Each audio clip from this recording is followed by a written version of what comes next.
Abunda na karon ang mga prutas kasama sa durian, mangustin ug uban pa. Apan ang problema, ang mga mamaligya ay sa kanihit sa mga mamalit karong kansilado ang selebrasyon sa Kadayawan Festival tungod sa COVID-19.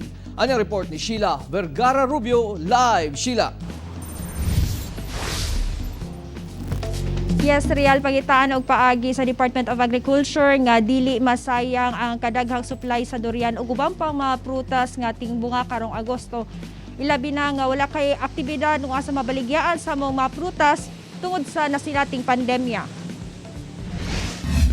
Pagtungtong pa lang sa unang mga adlaw sa bulan sa Agosto, abunda na ang supply sa durian ug ubang prutas dinhi sa dakbayan sa Davao. Apan karong tuiga tungod sa COVID-19, minus ang mamamalitay sigon sa vendor nga si Anita Pugado. Sumala niya nga sobra 50% ang pagkunhod sa ilang halin karong tuiga, ilabi na nga walay mga turista.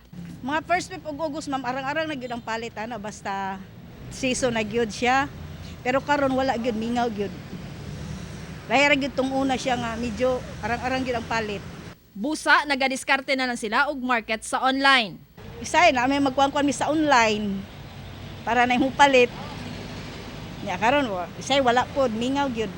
Aron masiguro nga dili masayang o mga bulok ang mga prutas sama sa durian, ginatanyag kini sa Department of Agriculture sa mga ginalusad nila nga kadiwa on wheels. Nakigalain usab sila sa logistics provider aron madala sa ubang lugar sama sa Metro Manila ang mga durian aron ma-market. For 1 month, ma'am, nga na assurance nga magatag sila og at least 15 tons nga kilo sa durian nga space and special rate of 35 pesos per kilo para ipadala siya dito sa Metro Manila.